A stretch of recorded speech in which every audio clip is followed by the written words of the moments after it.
This is Jamie Dyer welcoming you to another edition of the Quo-Cast. And today I'm talking about Quo from 1974, which is 50 years old this year. I'm joined by Andy Campbell to talk about it. Andy, what are your general thoughts on this album? It's one of the best he did. It's one of my favourites. It's got a lot of Quo singles or records on there that bring back happy memories of 1974. And did you buy it when it first came out? Yeah, I got the vinyl copy of it, and then got the CD copy later in years when it came out on the CD. Yeah. Thought it was. Yeah, that's the one. That's the one, Jamie. Yeah. Yeah. When you first saw this cover, because forgive me if I'm wrong, you were first a fan when they were doing the psychedelic stuff. 68. Do you remember what you thought when you first saw this cover? Well, at the time, I mean, it was something special. I mean, Quo got into the heavy stuff, and it just reminded me of what Quo were: the look, the denim, the heaviness. It is one of my favourite covers of all the albums that they've done, because it's the band itself showing the band. Definitely, with the artwork done by Dave Field as well. So the album opens with Backwater and Just Take Me, which is sort of it's a 2-in-1 situation, and it was a live favourite for many years. Did you ever see that live? Yeah. Actually, I think they came to Stoke in '75 at Trentham Gardens.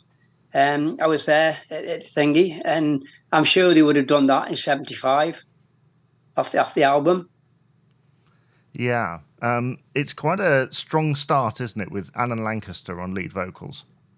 Yeah, Alan was, I think, his voice was excellent, and it was typical Quo, and I think it suited Quo down to the ground. The roughness of his voice and the roughness in the song, it just went with the song. Well, it certainly had it sort of really cut through the mix, didn't it? And yeah. I mean, it made a change from having Francis singing and Rick having Alan singing on that. It just showed off his versatility and that he could sing, and he was a good writer and all. So he wrote many songs. So he did along with the group. He did everything right. They all did it right at the time. I thought so, anyway. Well, Lancaster and Parfitt are listed as writers on most of the tracks on this album, bar a couple. And so do you think that made a difference to the sound, sort of made it heavier with their influence, more prominent? I would imagine so, Jamie, because Alan, as we all know, Alan was into heavy stuff. He liked the heavy stuff, the heavy rock, the 12-bar. He didn't like when he went to the pop version. So yeah, I think this album was made for him and Rick. It showed what they liked in the music, what they wanted in the music, the heaviness, the raw control of it. And do you think that John Coughlan really kind of contributes that with this album, doesn't it? Because his drums are really prominent. Definitely, without a shadow of doubt. I mean, you know yourself, a lot of Quo fans, they go back to the Frantic Four and say that's the best Quo. And it's the same thing in any life. The best is always the first. You can go on, but they never get it right compared to what the first four members did to the band. And it's, of course, Andy Bowen joined them just about the year after, didn't he? 75, 76. So he became a full member then. So, that made the band. That was the band I know. Well, he certainly contributed behind the scenes, becoming a full member, an official member in 1982 for the 1982 album. But there is piano on this, but it's Tom Parker doing the piano for Break the Rules. Break the Rules was released as a single prior to the album's release. Did you like it? Yeah, I thought Break the Rules was a good single. But at the time, I mean, any single from Quo, from me, it didn't matter. I loved the singles. It wasn't a bad single in my eyes. Being a Quo fan from '68, I just thought everything they did was fantastic. I was just mad about him, Jamie, and everything they did, they couldn't go wrong by me. I guess what you're saying is as they kind of evolved and worked their way through, various stages, you kind of went along for the ride with them. Yeah, most definitely. I couldn't wait. I mean, if I heard a new single on the radio or a new album on the radio, I had to go straight out and get it. It was no waiting. It was out and go get it straight away. Quo were just fantastic. And certainly, when compared to the rest of the album, Break the Rules is very sort of country influenced. Did you pick up on that? Yeah, but it didn't really bother me because I liked all the stuff they did and like the heavy stuff, and I thought it was a bit different when they did something like that. And it showed their versatility of doing stuff outside of the box, if you like. Because we all know what Quo were like. We all love the Quo, but they could go and do things that were outside the box, and they didn't really care if the fans didn't like it or not. But most of the fans did, as we all know, because that was a golden year in the '70s for them. A lot of the hits in the '70s, a lot of album hits went to #1 and that. So, yeah, it didn't really. I just loved everything they did. It didn't matter if it was country. It had their style on it. It had their sound on it. Certainly. And there was a definite sort of evolution through each album as well. This album got to #2 in the charts. Do you think it should have been #1? Yeah, well, I would say every album they've done should be a #1. There's people who probably disagree with that, or go with albums that, like 1982, take that for instance. A lot of Quo fans didn't like it, but it went to #1. Yeah. So it goes to show you at the time what can happen. But yeah, definitely this was one of the best that Quo did in the '70s, without a doubt. Well, the next track that we can discuss a little bit is Drifting Away, which is another Alan Lancaster vocal. A lot of great solos in this one. Yeah, it just shows, again, what they can do. And we get used to the solos, don't we? I mean, we don't hear a lot of solos from Alan on a lot of the records. So it was nice to see that he was getting a lot of attention on this album, with the songs and that, and he was singing them to his high potential. Definitely, he was a very strong vocalist, and the guitar work, especially by Francis Rossi on this particular track, the guitar leads there, I mean, they're memorable, aren't they? They're hummable. Yeah, I mean, one thing about Quo's guitars and rhythms and solos, straight away. You can identify it straight as soon as you hear it. You know who it is. You know who's playing. You know who's singing, and you know the riff where it's coming from. Most definite, yeah. Yeah, and so side 2 begins, and Don't Think It Matters starts, which is kind of similar to Drifting Away, I guess, but it's that sort of back into the shuffle again, isn't it? It's yeah, it's that raw sound again. That don't think it matters at all, and it just goes in your head. You can't get it out of your head because of the words, the way it's going, the shuffle and everything. Yeah, it's another fantastic song. That's the one I'm singing it all the time. That's the one where it goes into a solo, and you hear, I think it's Alan Lancaster kind of call out, as though they're having a great time. Well, I think in that period of time, the band was together, weren't they? I mean, they were all one, if you like, wanted the same thing. We're all getting along. It was only later in life that things started to go thingy. So, yeah, I mean, this album purely shows how tight they were when they got together and did it and recorded it. Because there isn't a bad sound on it at all if you listen to it. Not, you can tell they're very tight, all of them, as they like to be. Well, I know it was the case with Hello, where they sort of recorded it in a circle, and I wonder, given the raw sound of this one, whether they did a similar thing.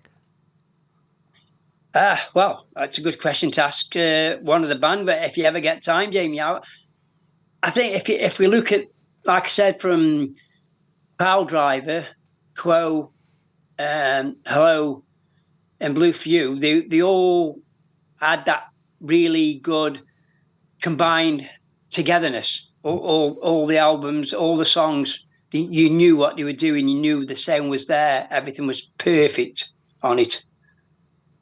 Yes, definitely.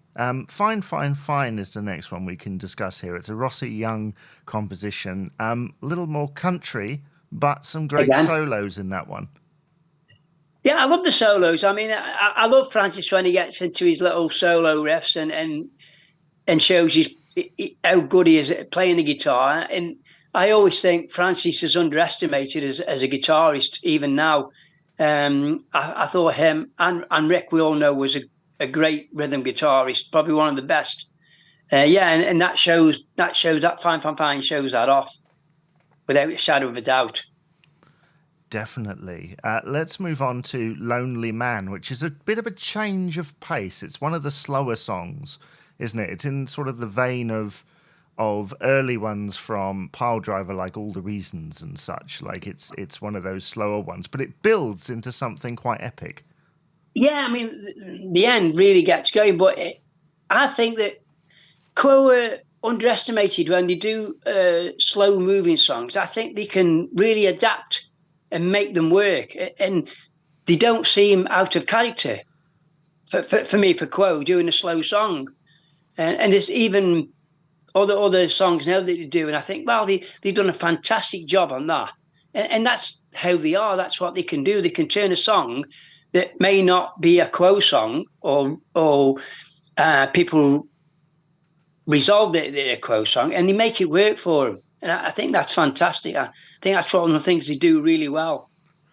Well, at this point, Rick had quite a smoothness to his voice that is evident on the earlier albums. And certainly he was brought in initially as a singer, and certainly with this track you can see why, because he's able Yeah. to hit those notes in such a smooth and interesting way. Yeah, I think Rick was underestimated, wasn't he? I mean, I don't think people thought that he could sing, but he's proved that he can and he can play. So there's no doubt about it that all fans will regard Rick as one of the best, or the best, without a shadow of a doubt, in what he was doing, singing and playing. Do you think that this song gives the whole album kind of a bit of shade? Because we have sort of a lot of very heavy tracks, and then this one is just slightly lighter. Do you think it gives it that sort of airiness, shadiness? Yeah, it gives that, and it gives a balance and all, because everybody looks to having that raw, heavy 12-bar blues, and then we get this slow, metallic sound and tune, and it works great. It works fantastic. It goes with the album. I don't think the album would be the same if that tune wasn't on the album. It made the album and all, as long as all the others.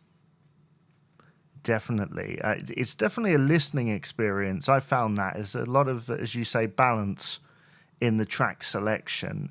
So we go on to the final track, which is another Rossi Young composition, Slow Train, which it says on my record here, it's 7 minutes and 55 seconds. It's quite an epic, isn't it? There's a lot of different things going on there.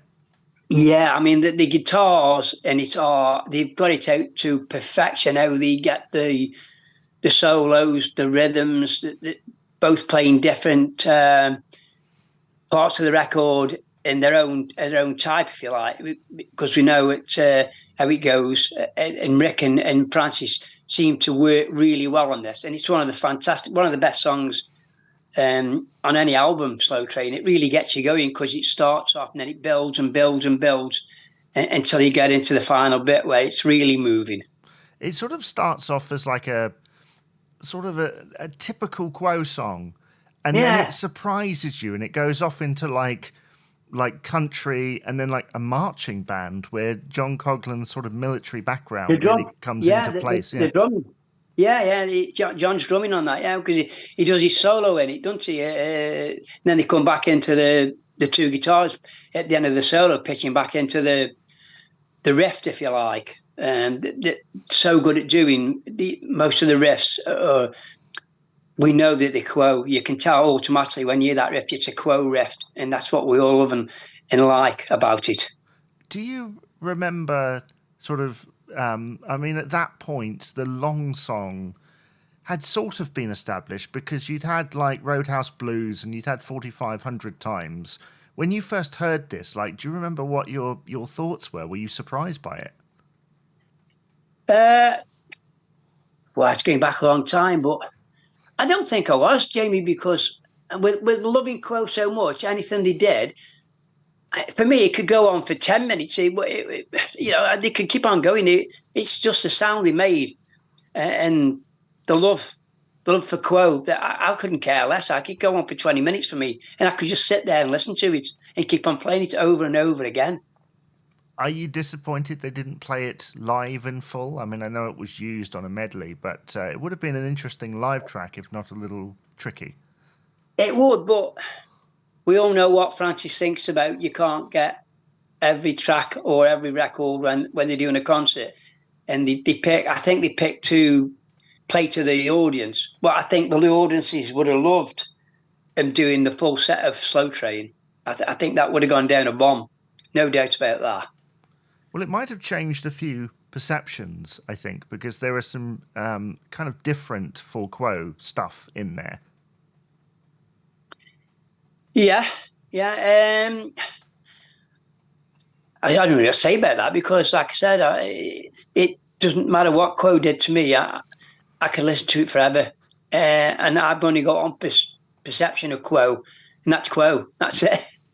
Yeah. So when you look at the album as a whole, when you look at the Quo album, do you think it kind of rests among like some of the best of their material? I would put it in my top 5, definitely. Of Quo albums. Yeah, definitely, because he's got some great songs on it.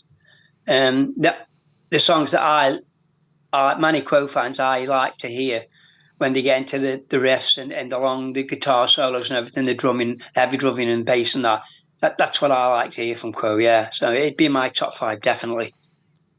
Well, we know as listeners, as viewers, that you are an ardent collector of Status Quo stuff. Have you picked up anything recently?